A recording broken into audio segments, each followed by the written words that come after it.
welcome everybody to the Wellbeing Show. I'm joined by Sara Preston at the moment, and Sarah's over in California at the moment, aren't you? Yes, I am. Absolutely. How are you doing? Sarah's the Chief Operations Officer for Northbound Treatment Services, and it's just fantastic to have you on. We met about a year ago. Yeah, I think it was like late summer maybe of 19. So yeah, it's coming up on a year. Amazing. Yeah. How things have changed in that period of time. How extraordinary. We wouldn't have thought that this would be going on. We'd be in the middle of all this sort of world pandemic stuff. Right. Conversations when I visited. It was lovely to meet you. I'm just going to do a bit of what we call furniture moving, which is just to sort of bring all the sort of people out there in sort of Facebook land up to date with what's going on. This is the Wellbeing Show. I'm Noel McDermott, psychotherapist. I'm joined by Sara Preston, who's the CEO of Northbound Treatment Services over in California. We're going to be live broadcasting for about the next hour. We've had a few technical problems getting the show up and running, but we're up and running now, which is great. And looking at, Sara, the work that you do, what brought you into the field, and how you got to the point where you are, and what motivates you, and what your passions are in terms of treatment. Sara works treatment. You can join us live. It'd be great to hear from you, either by putting your comments and questions into Facebook, and then we can try and answer them. Michael has already asked us some questions, which I'll come back to you, Michael, so don't worry about that. And other people that, if you're watching live, you can join us in Facebook and add some questions. You can also call me. I've got my phone available here. There it is. And it'd be great to hear from you if you have any questions for myself or for Sara about this evening's show. The number is, I'll give you the UK version, then the international version. It's it's coming up on the screen. +440 7506 319 745. Be great to hear from you if you've got questions for us. Finally, Sara, this is the third attempt to get you on this show.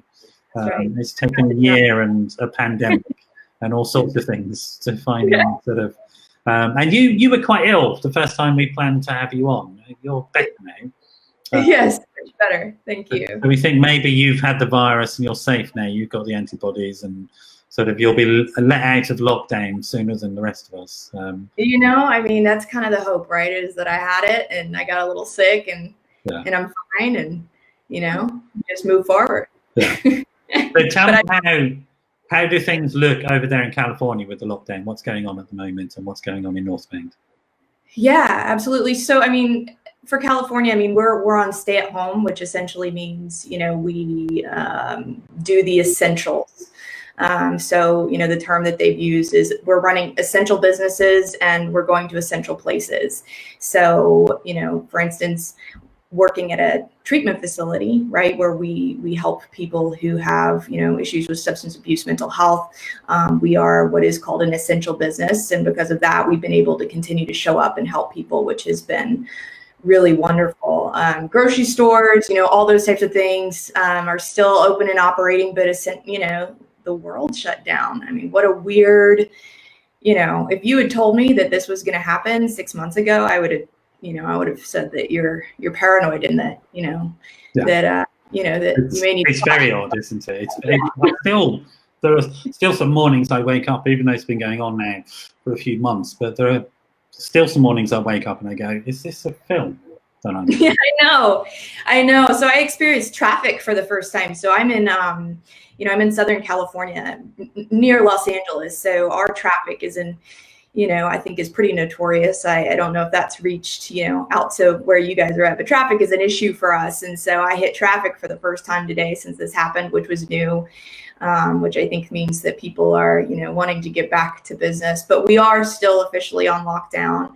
And as far as our business, as far as, the business of helping people to get sober goes, we've, people, I mean, obviously people are going to be struggling, they're getting locked into their homes. They're not able to show up to their jobs, especially they're in early recovery. And so, we've been incredibly lucky to be able to continue to help folks through that, and keep our doors open. Obviously, we've had pretty significant precautionary measures to make sure that, you know, our staff and the clients that we serve stay really safe during this time. And you know, we've really thought through that process. But, you know, all in all, we've been really lucky. We haven't had, you know, knock on wood, we haven't had a positive test. Great. You know, I mean, in London and the UK in general, we've been seeing an increase in the use of alcohol and also in the use of drugs during this period of time. And there are sort of figures coming out, and the police are sort of indicating that sort of the darker side of drug use, which is the dealing, etc., has become more desperate as dealers are trying to maintain their profits and their income, and are using sort of strong arm measures, etc. And we've seen a sort of quite a significant increase in drinking at home. Hi, Lorna. Thanks for joining us from Scotland. Michael, I haven't forgotten you and your amazing question. I just want to settle Sarah into a conversation before we bombard her with stories about, questions about schizoaffective disorder and person-centered work. So I wanted to settle in. We've had a bit of a frantic time just getting online. So before I throw that one at you, Sarah, we'll just sort of relax a bit more into the conversation. Is there a similar type of thing going on over in the US? Are you seeing an increase in people drinking at home? Hey, Maggie, welcome. And issues around a spike in substance abuse, you're seeing similar. Yeah, absolutely. I mean, it makes sense why that would happen, right? Yeah. You know, we get trapped in our homes. Even for people who don't have substance abuse or mental health issues, you know, they're like clawing at the walls. So the idea that, you know, that this gets thrown in is obviously, you know, a really tough obstacle for people. So, you know, we have seen that. We've seen, you know, I've seen a lot of, you know, support around the idea of being able to offer mental health in new ways. You know, we've pushed to a lot of, you know, online resources for helping folks with mental health issues, with substance abuse issues, to be able to add that additional support. But, you know, we can't get around the fact that right now, you know, one of the biggest things that you want to stay away from is complete isolation. And that's what we're being asked to do as a country. So yeah, we're absolutely seeing that. Yeah, and in terms of the patients that are coming in, what are they reporting in terms of sort of pressures that, obviously without breaking confidentiality, sort of pressures that they're experiencing? I mean, there is this thing about one of the main treatment models for recovery and addiction, and also mental health issues in general, is resocialization. Right. And so that's gone out the window in some senses. So what sort of pressures are your patients coming in and telling you about at the moment? You know, I mean, we certainly have seen, you know, our alumni have had issues, and we've been aware of that, right? You know, that you know, because we stay with clients, you know, for a long time and stay in touch with them. So we're seeing that that people that are 1, 2, 3 months sober, 4 months sober, obviously that's going to be your window. That's going to be really, really tough for them to manage through this time. You know, AA meetings and things like that are offered online, but it doesn't create the same, you know, situation as being, you know, in a room with other people who are going through the same thing. So we are seeing that. And as far as the clients that are coming in, I mean, yes, that's an issue. I think, you know, the one constant, you know, something that's very constant is that drugs and alcohol are an issue, and people who have issues with drugs and alcohol continue to need help. You know, I think that we probably will see more of a spike of this too once the stay-at-home order has been lifted, and kind of people have I'm with you on that one. I think there's a lot of survival stuff, people holding on. Yeah, there's a lot of probably hiding. And then it'll just come sort of the actual impact. I mean, you know, I'm good. I'm just at home doing my thing. You know, there's a lot more ability for people to hide than they would normally have. So, you know, as far as what we're seeing now, yes, we're seeing that people are struggling and having relapses, but I think that the true indicator will be when the stay at home gets lifted, and then we start seeing, you know, what exactly folks have been going through at home. Okay. And you've been in the treatment field a long time now. Do you have a personal connection? Do you mind answering that question? No, I don't mind. I don't mind answering that question at all. And, you know, I mean, I think so. I found this certainly wasn't a part of my plan. I've been sober for, 4.5 years now. So, congratulations. Thank you very much. Becoming an alcoholic was definitely not one of those things that I just dreamed about as a little girl. With the careers advisor at school, what do you want to be? Oh, yeah, drunk. Yeah. I'm going to become an alcoholic and then go work in treatment. My path here is obviously incredibly personal in that, I, had the opportunity to, go to treatment and to have those experiences and to have the experience of having my life truly saved. And so, that was so powerful. And when you've hit that place where you've essentially destroyed your life, you kind of look at, well, what do I want to do now? And at 30 years old, I was all of a sudden asking myself, what do I want to do when I grow up again, after already having a career. So yeah, it's incredibly personal to me because I've been. Great. I'm just going to welcome, there's some people that have joined us in, sort of Lorna and Maggie, James and Teresa have joined us from various parts of the UK. I'm not sure where, Michael, you're from. I'm going to jump into, because Michael came in with this question, I think it's sort of hot on sort of topic for you, and I'll read the question to you, Sarah, but I might answer it rather than ask you at this stage, and then I come back to sort of hearing your story. I just want to sort of relate to people as they come on. So Michael is asking us, schizoaffective bipolar, besides neuroleptics, healthy diet and lifestyle, is there much in the way of psychosocial based psychotherapy can help in modern person-centered alliance model? I'm not sure that I would narrow it down so much, Michael, is my answer. There's plenty of psychosocial approaches that help with severe and enduring mental health problems. And personally, I would argue that the psychosocial approaches are sort of probably much more important in terms of long-term recovery from those types of mental health issues. Once, of course, you've got some stabilization, I'm sort of a bit of a traditionalist. I really believe in using everything that's available to help stabilize people so that you can improve their quality of life. So I do believe in the use of medication with severe and enduring mental health issues, particularly bipolar. Which is hard. It's a hard one to treat, particularly in the community. Sort of we're always trying to get some stabilization. And then in terms of the psychosocial models, I think peer-to-peer support groups are massively effective with long-term sort of mental health problems. And I think of somewhere like in the UK, we've got organisations, Richmond Fellowship comes to mind, which is, again, a sort of similar model to other types of fellowships, in that it's long-term peer-to-peer support where people are helping each other practically and emotionally. And then within the Richmond Fellowship model, what happens is that you have professional intervention within that as well to help stabilise those groups and their support. But they're essentially led by peers for peers. So,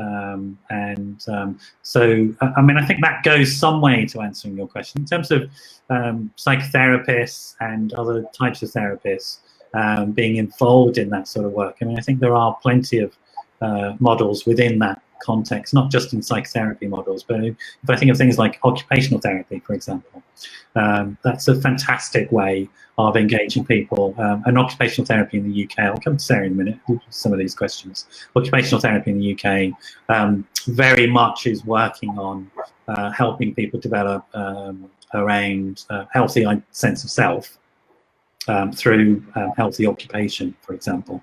And those types of models and interventions within long-term chronic mental health problems are fantastic. Very evidence-based as well, without a doubt.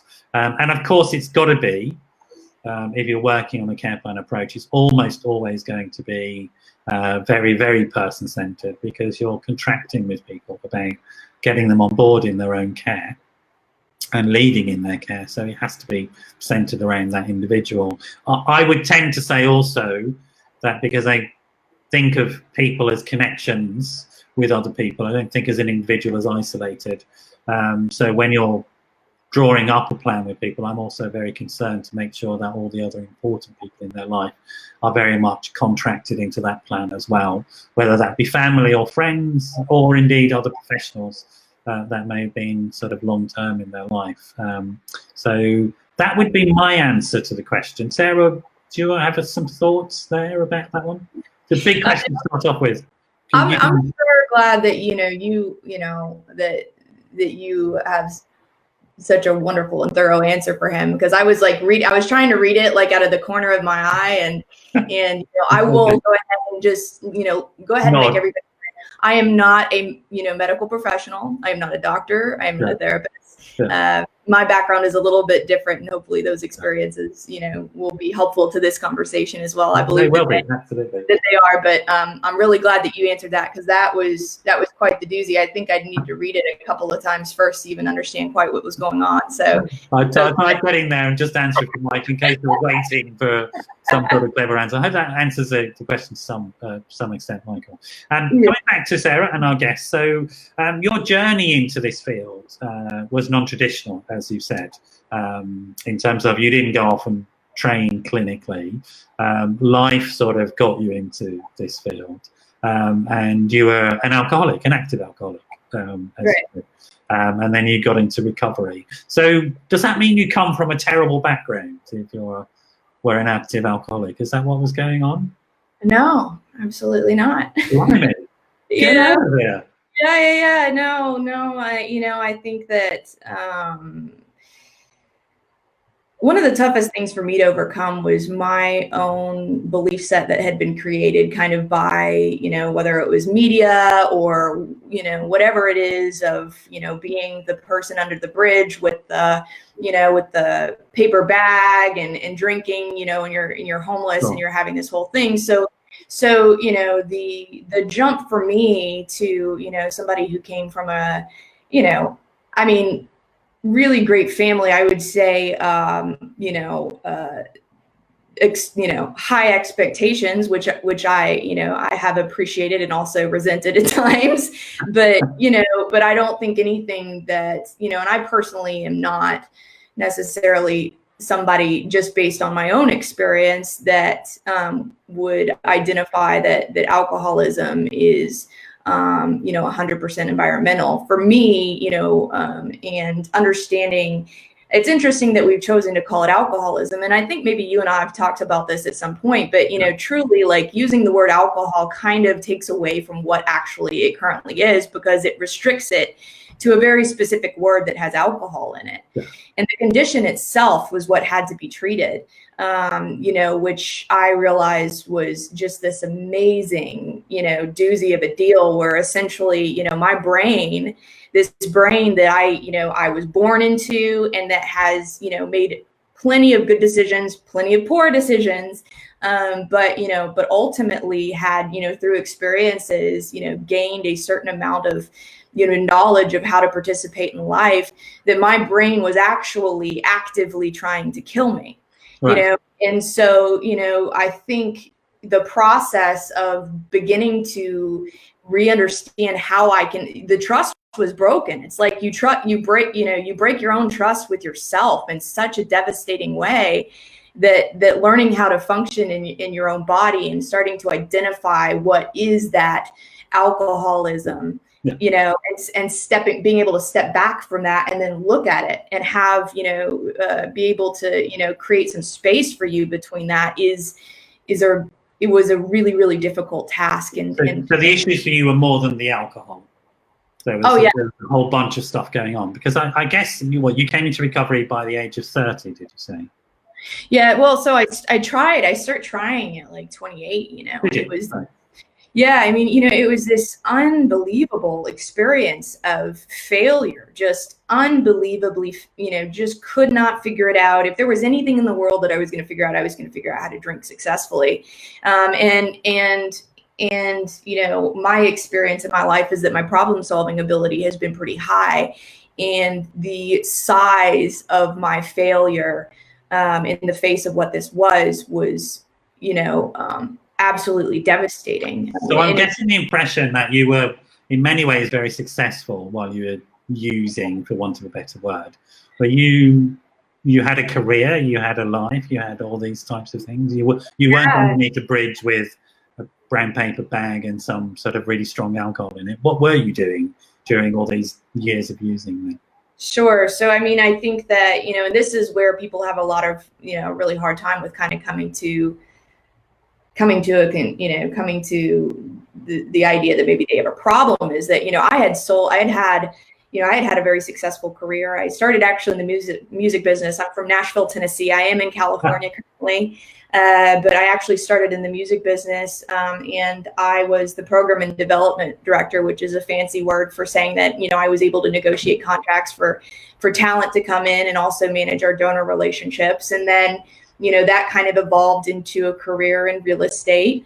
And that's essentially what I did. And the whole time I was able to pay my own bills. I was able to, you know, have a really cute house in like the perfect area of town that I'd always dreamed of. And, you know, I had all those things in line. And I thought for sure that if I just got to that point where I got that house and I made that amount of money and I had those friends, that like this thing that, you know, this tiger that had been chasing me my whole life, you know, would go away, you know. And so essentially, you know, I'm drinking through all this, and I get there and I'm miserable.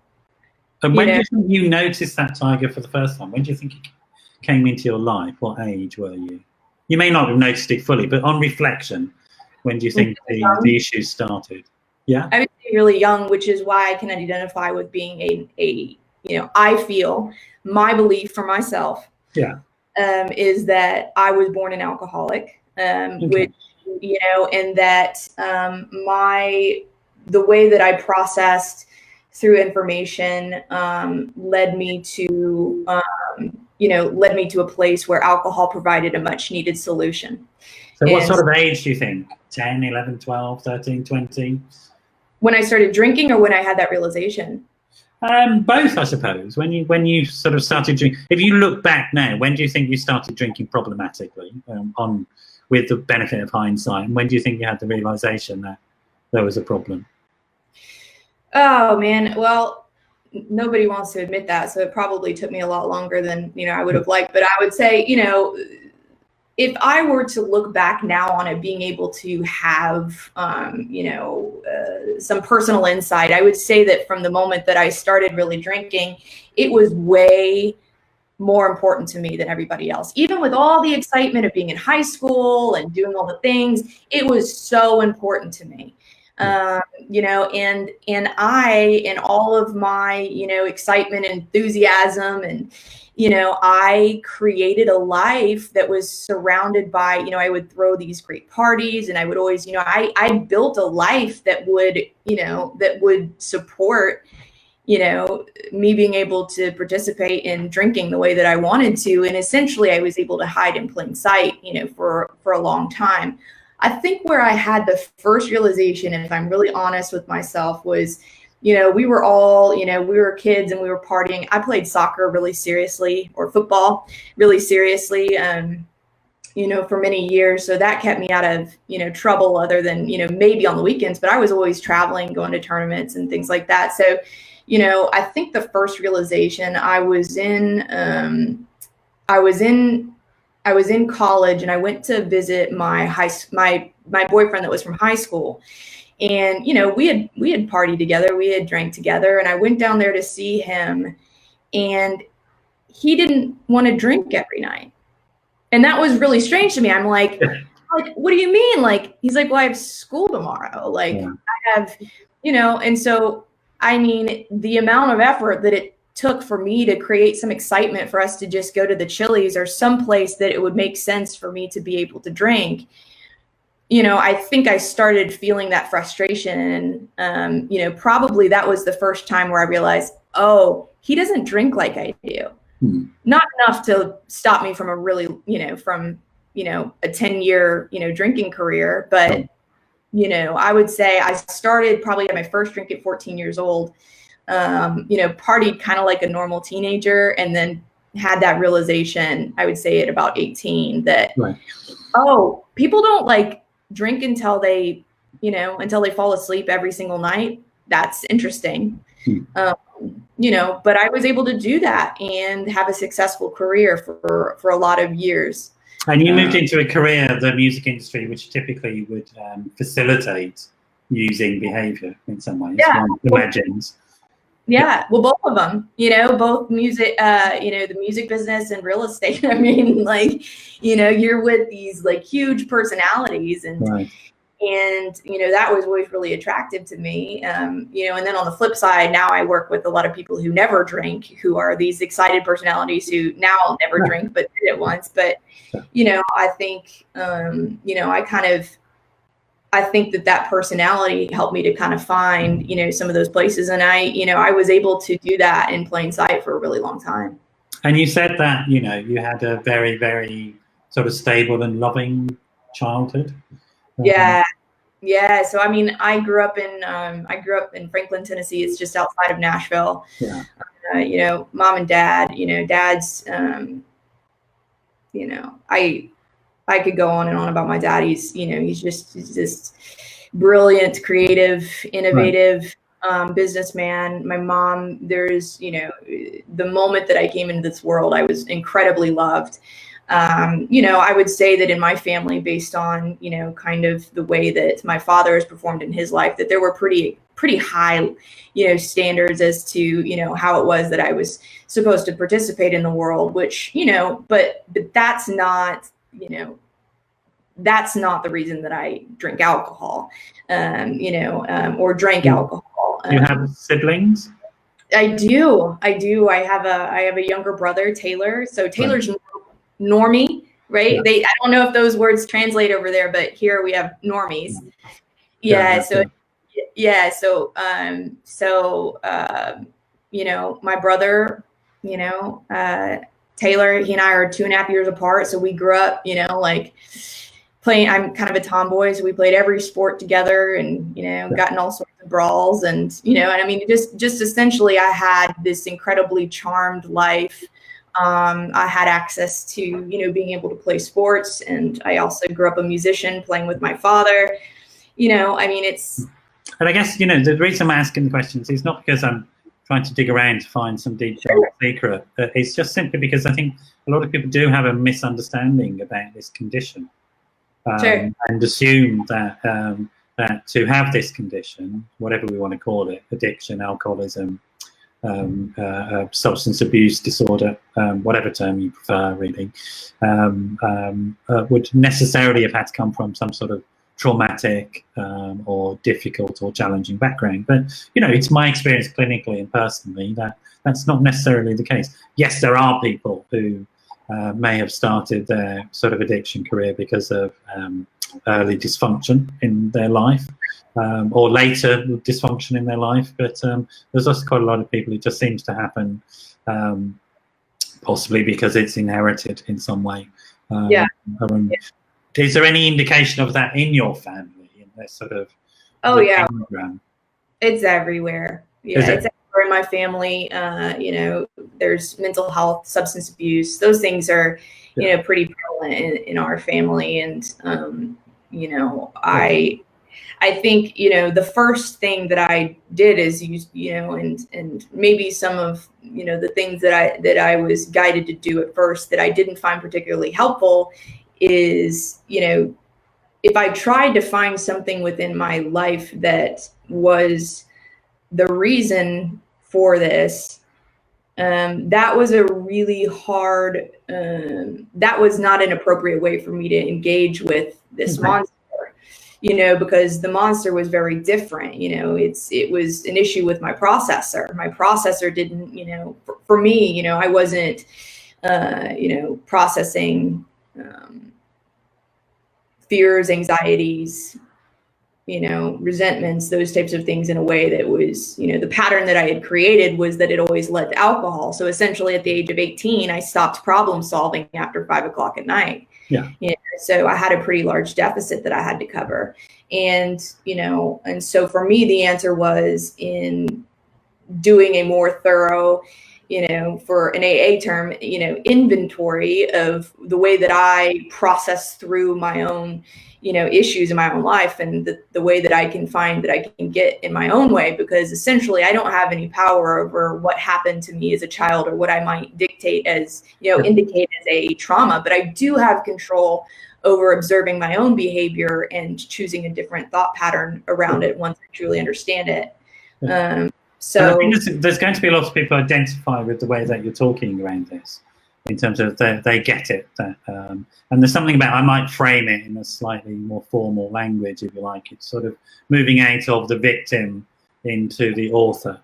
So you're moving from a position where, and one of the issues about being a victim of circumstance, whether you've had difficult circumstances or not. I have. I mean, I had a truly rubbish childhood, but nevertheless, I don't find it useful to think about that. I find it useful to think about the things that I can have an impact upon.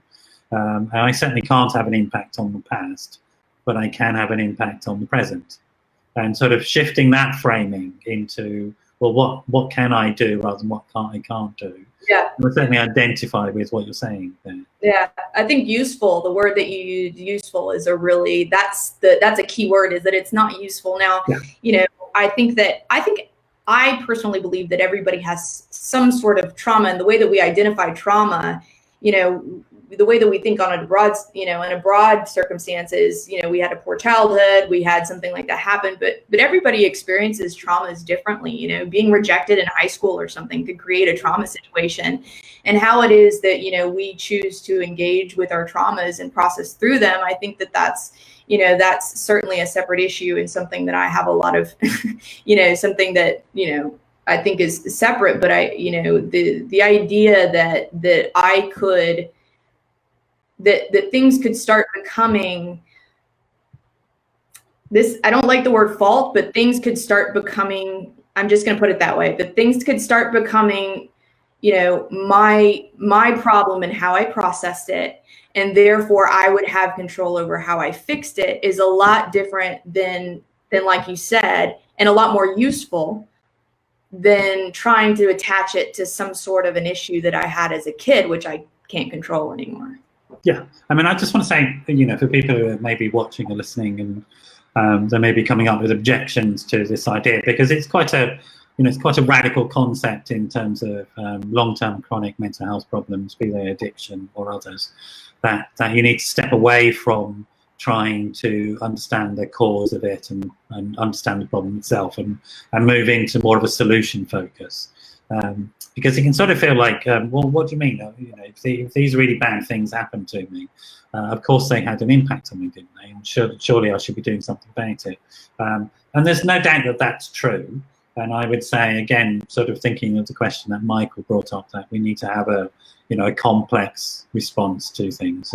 And some people will work very well with the model that you're describing, and it'll work very holistically for them. But other people might need other models as well that can and support that growth. And that's all we're saying here. At the moment, I think with Sarah, what we're exploring is something that's worked for you. Yeah. Very helpful for you in terms of getting you through some really tough stuff in your life. And I think that, you know, again, just thinking about the question about trauma, I think it's a fascinating subject, trauma. And I'm not going to say I love it, because I don't love trauma, obviously. Right. But I'm fascinated and interested by it clinically and personally. And there is something about how trauma can be transferred down generations as well. Interesting. And there's an understanding about how, is it okay to use the word addiction to be more broad, away from just alcoholism, but to include a lot of things. That somehow addiction may well be a survival mechanism from trauma that's happened earlier in the genealogy. So that a great-grandmother had a specific trauma. You can actually draw sort of pictures from, you can find the originator on the genealogy of a trauma. You can sort of draw a triangle like that through 8 generations, 7 generations, 8 generations.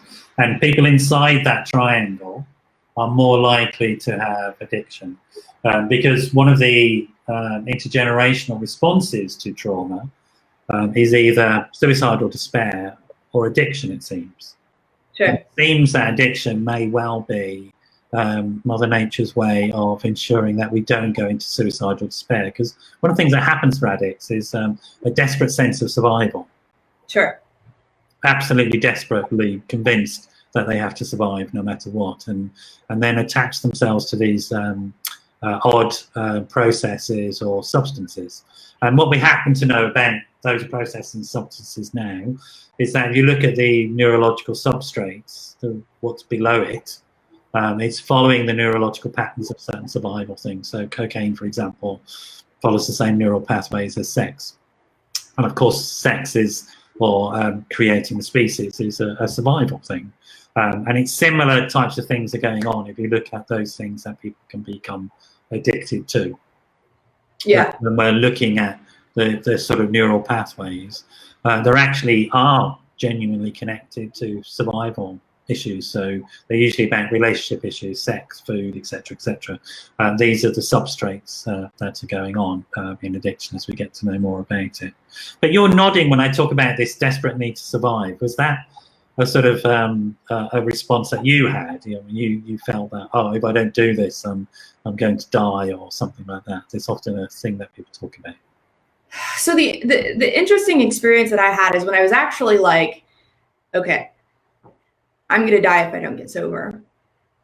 Yeah. When I had that very firm belief, the experience of actually wanting to get sober and watching how my own brain was reacting to not having alcohol, because essentially you remove alcohol from the alcoholic, or drugs from, you're going to be a lot crazier at first, because, you may not be, tripping and falling everywhere, but your brain is, let me say this, my brain. Yeah. What was it like for you? Yeah. So the survival thing, I think, would be the best way to explain this, because the way that I felt, and this was exactly the analogy. I remember I was in New Hampshire, it was January, and I was talking to this woman, and I said, right now, it feels like, and I know this isn't real, but it feels like you're telling me to stay in a house that's burning down. Like, I can feel that it's hot. It is so incredibly real to me, and you keep telling me to stay in the house. And so my survival instincts are telling me that the house is on fire. Yeah. So when we think about that, if we're having a reaction to being sober similar to somebody sticking a gun in our face, yes, or burning down around us, I became so aware of what I was up against. What an unbelievable, because, at first I was kind of only half bought in. So when my brain went into that, I just allowed myself to go. I'm just like, okay, I'm just gonna, I'm going to do the things that I need to do in order to get back to where it is that I want. But then when I truly came in conflict with the idea that I knew I couldn't be alive, but my brain was telling me I was going to die if I didn't figure it out, you come in a massive conflict with yourself. That's just, I was literally just talking to a client about this. It's like you've got this false alarm going, and you know that it should be fake, but it doesn't feel that way. Yeah, it's a brilliant description of it, Sarah. It's also what makes me sort of really inspired by people who make the decision to become sober and clean, because there's a huge amount of terror involved for people in making that step, because it literally does feel for a lot of people that they're giving up the one thing that's keeping them going. And the one thing that's keeping them alive, and the amount of anxiety and fear that's involved in deciding to become clean and sober is huge. And that was a beautifully evocative description of it. It can only come from the fact that I've been there. None of this is, this is just all experience based. And but the other thing that was really striking about that description was that there was somebody that you had talked to about it. Somebody that you trusted enough to be able to say these crazy thoughts and feelings that you were having. Right. Don't you understand I'm going to die if I don't drink? It's like, that's a crazy statement to make, because it's not true. And it's crazy. Yeah, that's the thing. Absolutely. It's crazy. Yeah. And so how did you find this person? Tell us that story, how you got to that point where you managed to find somebody you were either desperate enough or trusted enough. I don't know what it was. Well, so we're going to push you know, these are all kind of topics of, you know, debate for a lot of folks. But so I ended up getting sober in a place that is strictly 12-step based, delivered in a way that was, you know, pretty full contact. And so what happened is I was surrounded by, because I'd been to, you know, I'm really stubborn and if pointed in the wrong direction, I can talk slick enough that I can find myself in trouble. And so, you know, I finally landed as kind of a last ditch effort. Like, I don't care where we go, what we do. I was like, you know, I was like all fingers in the air to AA, the whole thing, you know, so the idea that I'm, you know, some sort of, you know, that I'm a person who got sober through the 12 steps. Trust me, that was not the conversation you had with your career coach. No. And it certainly, you know, didn't pass the logic test for me until I, you know, experienced it. And you know, the way that they deliver that is really full contact, which was helpful to me because it was really clear. Now, everybody's not going to have that experience, but it was delivered by people who are also in recovery, and it was delivered by people who's, you know, who look like somebody that I would be interested in having their life, you know, look like somebody who, you know, who had, you know, several years before, you know, very similar and humiliating experiences with, you know, self, that were telling me it's going to be okay if you keep walking. And so, you know, you feel like you're in fire, but you're not, but you're going to have to trust me. So keep walking. Yeah. And so I did. And it took me, I don't get well quick. It took me 6 months until I think I felt like the alarm started going off. But then when they did, it was like, wow, I'm okay. I wasn't great, but that was the first time I'd been okay in years. Yeah. It's okay is great when you've been really, really shit. Yeah. It's a real relief. Yeah, it was. Come out of those dark places. You know, that's how that happened. And I'm looking at her like everything in me wants to just get all my credit cards and sell my laptop and like go, you know, just hole up in a hotel and just drink myself to death. I mean, that's what my brain's telling me.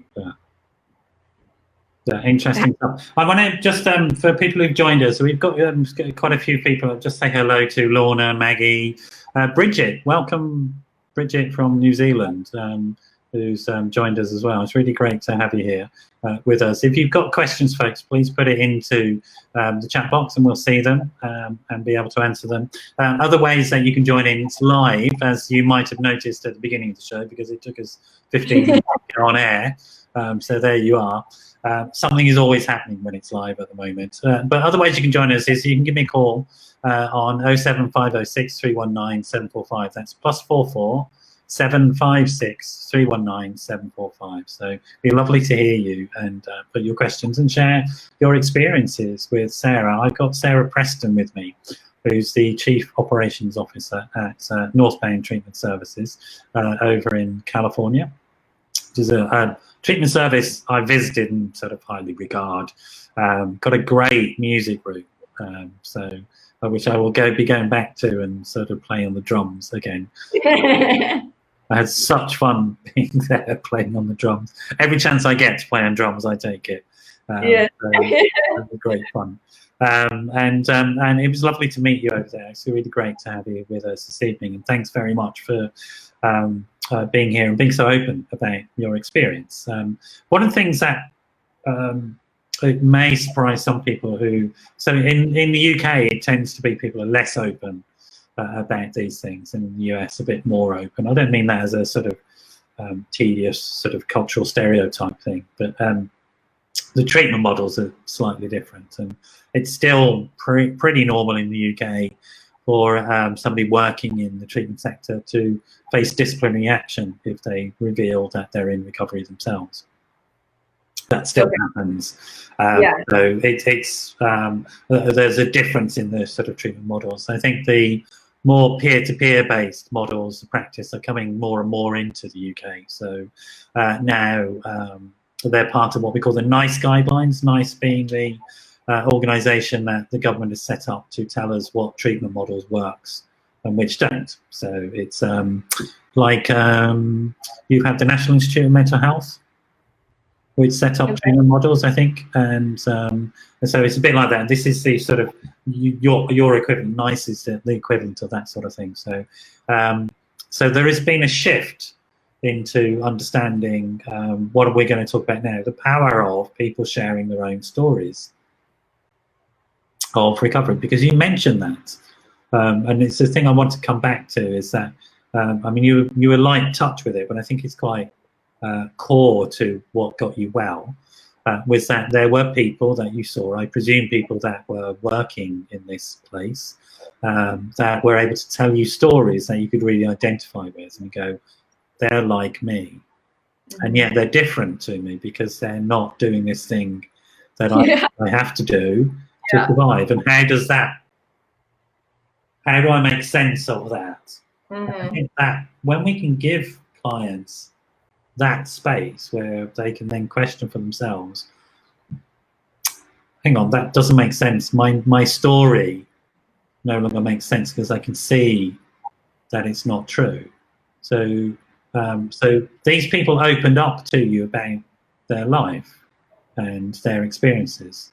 Yeah, absolutely. Yeah, and this particular place, they were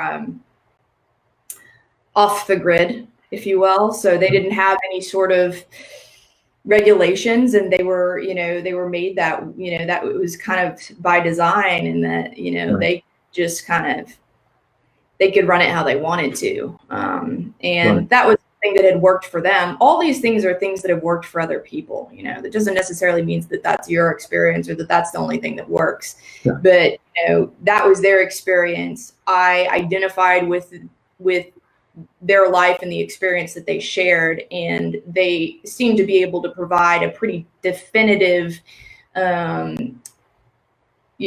answer to how it is that I could begin to kind of process through that. I think that for myself, as someone who is so solution-based, I had, just issues with kind of the ambiguity and kind of the softness of, okay, that's great that we've identified that, but how do I take that? And then how do I lean into it? And so, just, it gave me my first roadmap, and I grabbed it. I was like, okay, somebody's finally shown me, how to get out. What sort of things, if you can remember, it's been a while, a few years now, but what sort of things were really striking you at the time as making sense and beginning to map out the area of recovery for you? What were the things that people said that really made you think, okay, I can try that? So I think that as, somebody who, and like I said, I don't really particularly like the term alcoholic, not because I have any issue with identifying as somebody who has an alcohol problem, but because I don't feel like I was an alcoholic at 12, with alcohol, but I was what we call an alcoholic in the way that I process, this. And so, you start to, as soon as you have the ability to kind of see what's around you, I always felt, a little bit different, which was interesting for me because I socially did really well. And so having, an isolative experience and being in a place of acceptance is strange. And so, and then as I started watching, how other people react to alcohol, I started being able to tally the things that I shouldn't let other people know. About, what my relationship looked like with alcohol and with, and with other things, to make sure that I didn't find myself in a spot where somebody was going to tell me to stop.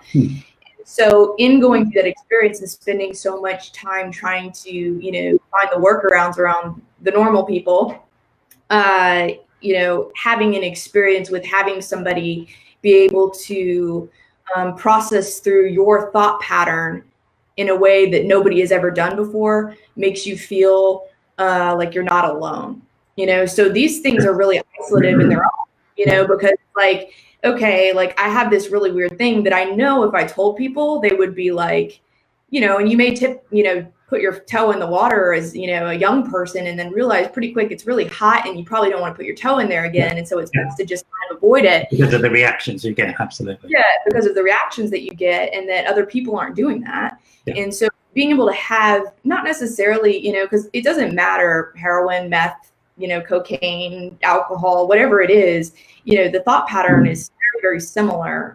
You know, the trouble that we get ourselves into may be, you know, slightly different. I didn't experience any issues with the law, you know, but, you know, having somebody for the first time feel like they're looking at you is.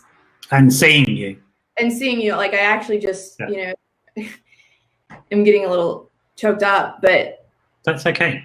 I got, but that's, you know, when you feel like you've never been seen, you know, even though you function in the world in a way that people, you know, seem to, you know, give praise for, never being seen is isolative on its own. And so having that experience was like getting water for the first time. In a way that's non-judgmental, that's accepting. Yeah. And they're like, you know, and then we can just talk about it, you know, and I think that's the thing for me is it's like, okay, once I'd come out with this thing and it's like, I'm not going back in. I'll tell anybody that wants to talk about it. This stuff is a part of like, I survived a battle and I want to tell, you know, everybody about how I got out so that other people don't die. Yeah. And I have no shame around, you know, the fact that this is a part of my story, simply because if I have shame around that, I am going back to the place where I'm not seen anymore and I'm being, you know, I'm lying. So let's tell something of that story of how you got out. For you, it was a 12-step approach. And there'll be some people watching and listening that have a vague sense of what that is. There'll be some people who have a very intense and deep understanding of what that is for themselves. Some people have a deep and intense experience of understanding of what it is for other people as well. So what was it for you? What was the 12 steps for you? What was your understanding of it? Why did it work? How did it work for you? Yeah, you're going to step me off into questions that are going to get me in trouble with all sorts of people. But okay, let's get into trouble. It's a pandemic, man. It doesn't matter. We can get into trouble. How bad can it get? No, well, you know, there's nobody you can throw tomatoes right now, so we're good. I think so. Here's the way that I, you know,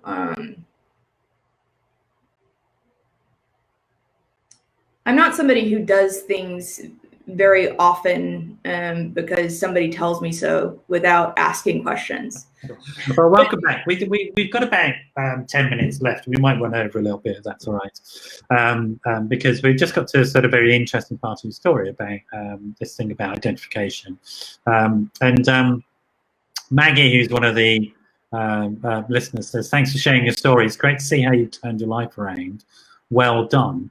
So well done you, Sarah. It's inspiring other people.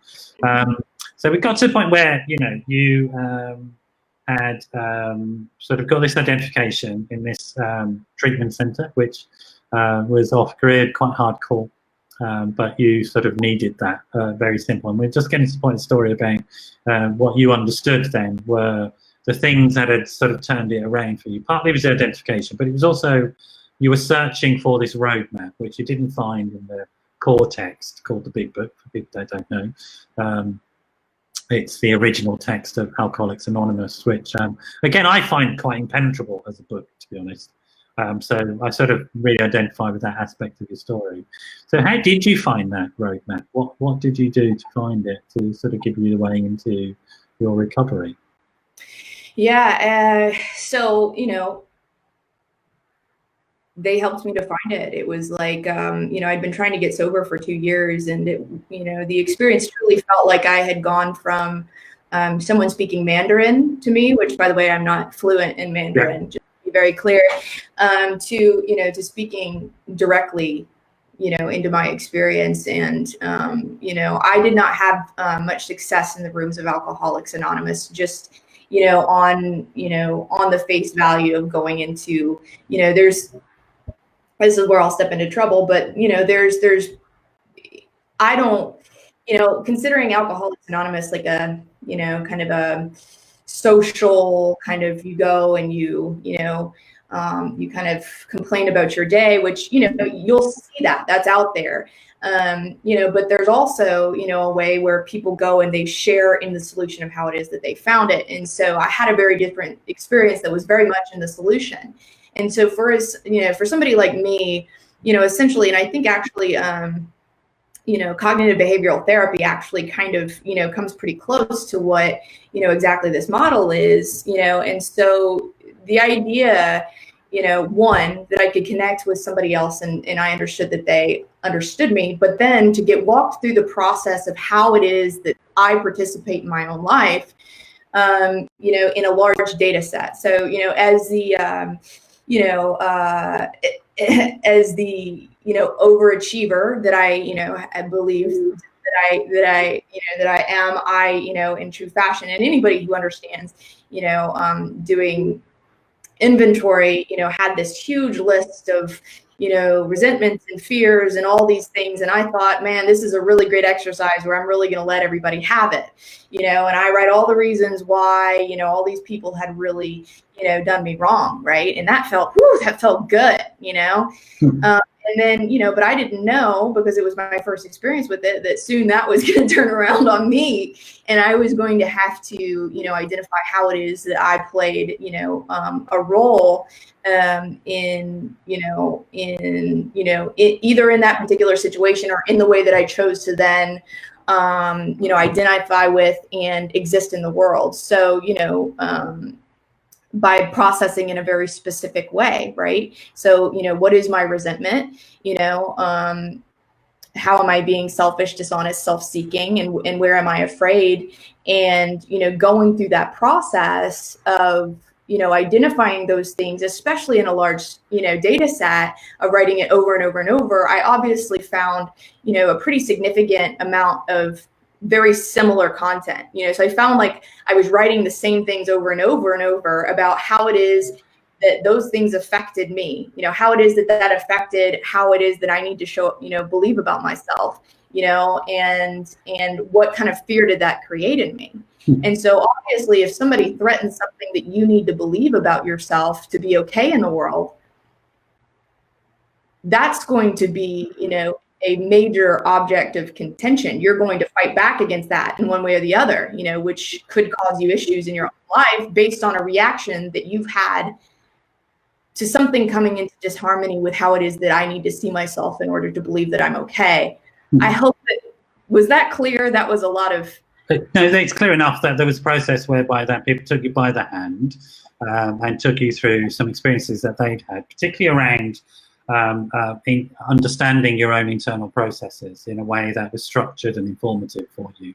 That's right. And you understood something about the repetitive nature of your illness and the repetitive nature of sort of the problems that you'd had. You were very much caught up in circular events. Sure. And then they led you out of that. They found your way. You sort of alluded sometimes to maybe you're sort of getting into territory which might upset some people, because you said a couple of things about what's worked for you and what hasn't worked for you, and sort of maybe the rooms of AA haven't been that great for you, and et cetera, et cetera. And so let's broaden the conversation out a little bit, because obviously you went from your own personal recovery then into the treatment industry. Sure. It is an industry, and we've sort of both talked about that. And there's a certain amount of, I suppose there's an interesting question about how many people who are in the treatment industry come from a similar sort of background in terms of recovery that you've talked about, where there wasn't so much treatment, but they were getting more sort of guided work through peer-to-peer sort of work, through 12-step work. And there might be other forms of peer-to-peer work. I'm not saying that only 12-step works, obviously, and you're not saying the same as well, that either. There are other sort of methodologies that are effective. But the big difference is, I suppose, between professional treatment and non-professional treatment. And you found something that was somewhere in between, it seems. That they took this core approach, which was the sort of core of non-professional peer support, but also then attached it into a structured way which worked for you in a way that the rooms didn't. So you couldn't get on with the rooms, but you could get on with the sort of methodologies that the AA had developed when it was supported in this other environment, essentially, is what you're saying. And now you're in the treatment industry itself. And I suppose there is a big question about what is involved in the treatment industry and how much of it really is necessary and how much is not necessary. There are, I think large sections of the treatment industry that are, I don't know, that I'm not quite sure what they're providing in terms of sort of allowing people to come in multiple admissions, having a system which isn't particularly rigorous or challenging of people in the way that you described. You had things sort of very much confronted to you. This is what you're doing. Do you really need to continue doing this? And you had certain core beliefs challenged, as you described. So let's open it up, maybe a little bit of that conversation about sort of how we go from a model which is community-based, essentially free, which is what 12-step is, into models that are highly professionalized and highly complex, and your understanding of that, and actually just in terms of your story, I suppose, your journey into that and what that has been like. I mean, I think it's more illuminating if you just talk about it as what have you experienced on that journey. Sure. So there was a lot in that, so I'm going to try to address, I'm going to try not to just kind of prattle on here, but I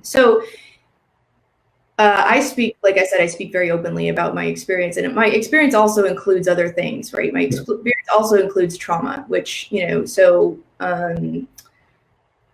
unfortunately, a lot of women who have had substance abuse issues, and a lot of women, period, have, experienced some trauma with,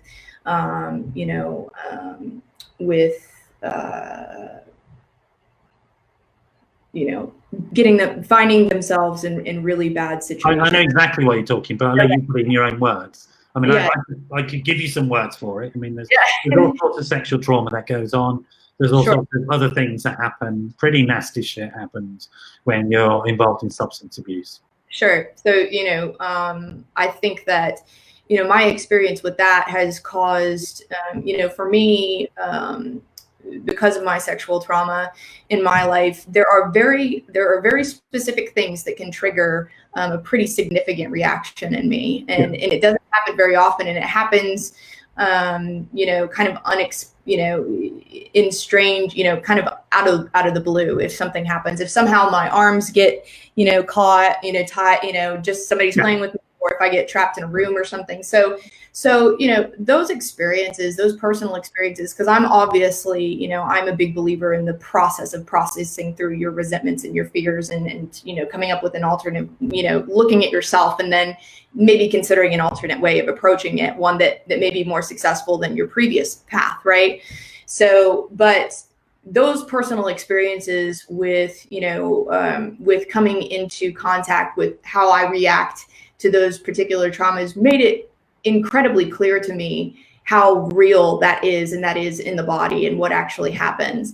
And so, that's another experience that I've had. I've had experiences, where, depression is a real thing for me, where, medication was important to my conversation, right? So understanding those things, I think that what I was able to come in contact with was kind of the thought process around how it is that I processed through the things that came up in my life. And I was given that by becoming a student, a lifetime student of processing those resentments and fears in a very specific way. But what wasn't addressed when these things were, some of the physiological, things that would maybe require, either medication or, would require some trauma work that were not covered, under that medium. So the idea that I, could, say that that's the only thing that works, and that's the only thing, that it's just untrue, right? and everybody has their own experience, and I certainly have my own I have my personality that that worked for, but that doesn't necessarily mean that's everybody experience. And a lot of people get sober in very different ways. So and the other thing is there's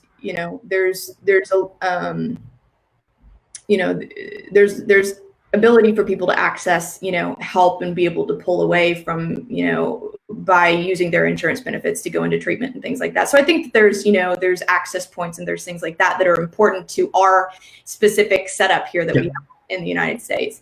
But so I think that where I was really hardcore about my belief, I think that I softened some as I experienced those things personally and went through this this journey personally and watched other people have their own treatment experiences. So I think that I found myself in a place where I know what I believe and what worked for me, but I think that I had to have a true evaluation of what are the resources out there, and am I okay internally with working in a more of a traditional American treatment model? And the answer to that at the end of the day was yes, because it allows more people to access help for dual diagnosis conditions that that may only be partially treated by through the steps. So I think that hopefully that kind of answers that question. Yeah, it does. And I think I would also sort of reference it back to sort of AA literature and other 12-step fellowship literature, which particularly in the canonical text, the big book is quite clear. I think the early authors are quite clear in saying that 12 steps are not the answer to life, the universe, and everything. They're not even the answer to alcoholism. That certainly sort of step 2 would suggest that one has to remain open to learning all the time. Absolutely, learning all the time and adding into the repertoire of what recovery is. And so, it does, for me, it absolutely answers it. And but it's interesting, I think, that sort of without a doubt, there's also quite a lot of excesses in the treatment industry and sort of things that have been set up which sort of do need to be addressed.